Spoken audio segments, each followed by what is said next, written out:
Hello, everybody. You are back in the kitchen with the Barlow Queen, and I have decided to make a quiche today, a breakfast quiche. So, apparently, as long as I've lived in Arkansas, which we're talking 14 years now, I've never made one of these for Harold. So, I don't know where my mind has been, but the last few days I'm like, I want to make a breakfast quiche. And Harold's like, you've never made that for me. So I'm going to walk you through how I do one and we're going to see how it turns out. So, first off, you're going to need a pie crust. So, this is just a Marie Callender. I think it's just an 8-inch deep dish frozen section pie crust, and you can make your own, but this girl takes shortcuts.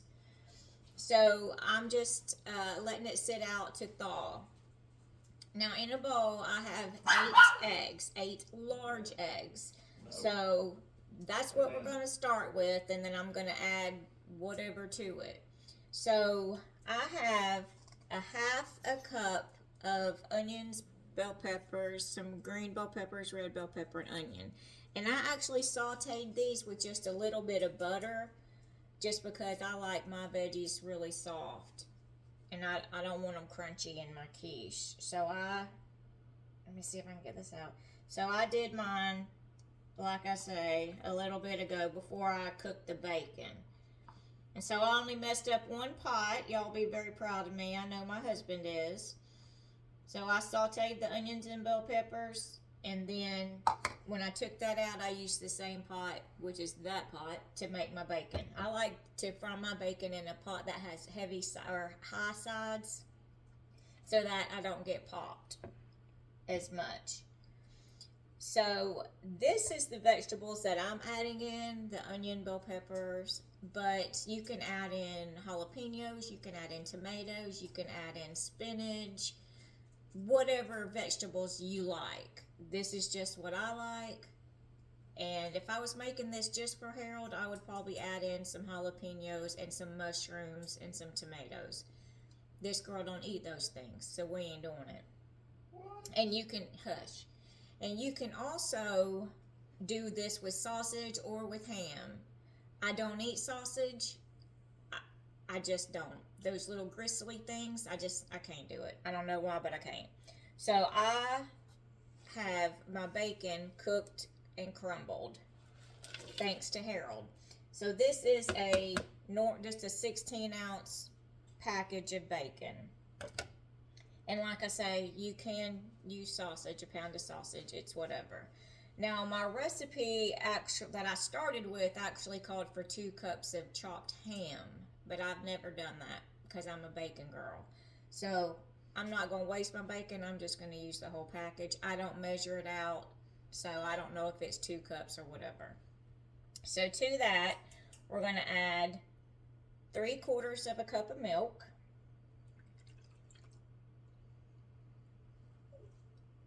Okay. We're going to add 1.5 cups of shredded cheese. So I have a cheddar blend. You can do cheddar and mozzarella. I mean, you could technically do Swiss. It's just preference, whatever you like.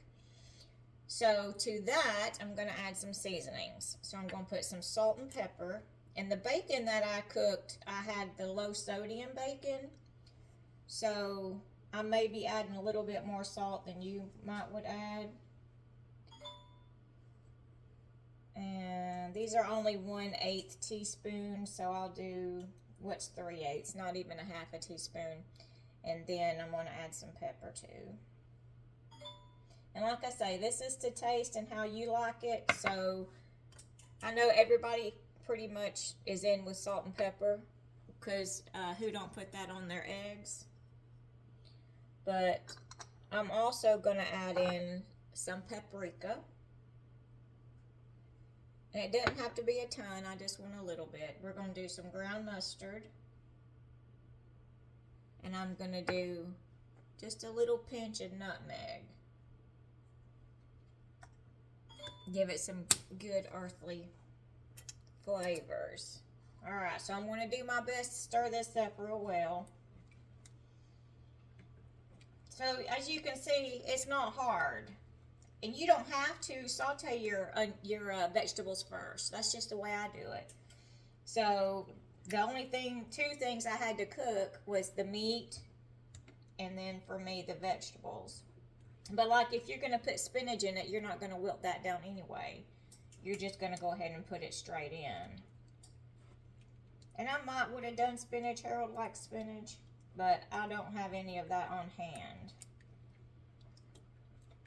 Alright, so you can see the mixture. I mean, think of it like a huge omelet. And I mean, whatever you can think of, you could put broccoli in here if you wanted to. It's just whatever is your household's desire. Let's see. I might have to get Harold, but we're going to see how this goes. Harold is available. Well, Harold may have to help. Because I want to make sure I don't just pour just the egg in here. I want the good stuff too. So we're just going to fill it till it's just about full, but I don't want it to overflow. This is my sous chef. I'm Harold. Oh, stop it. So you're going to pour... What am I taking? I was going to give you that. Yeah, I want you to make sure you get the good stuff.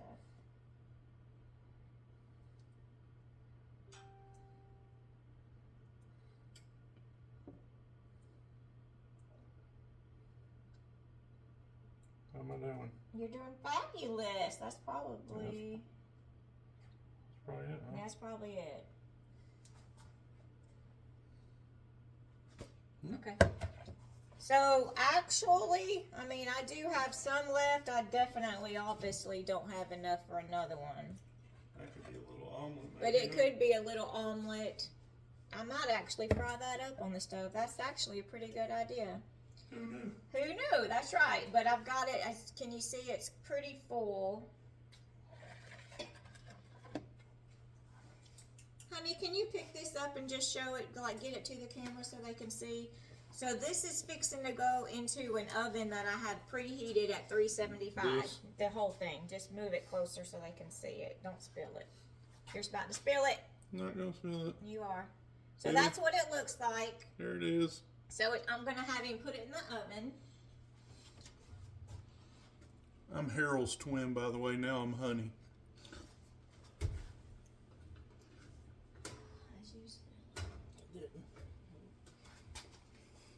Okay, so that is in the oven already preheated.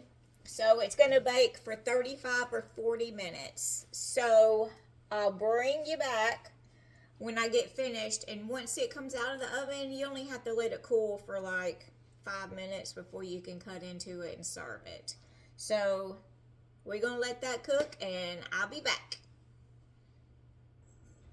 Alright guys, you are back with the Barlow Queen. This is my quiche. I'm going to put this down. So that is what it looks like. It's not jiggly or anything. And if you think your crust is getting too done, you can always cover it with tin foil, just like a pie.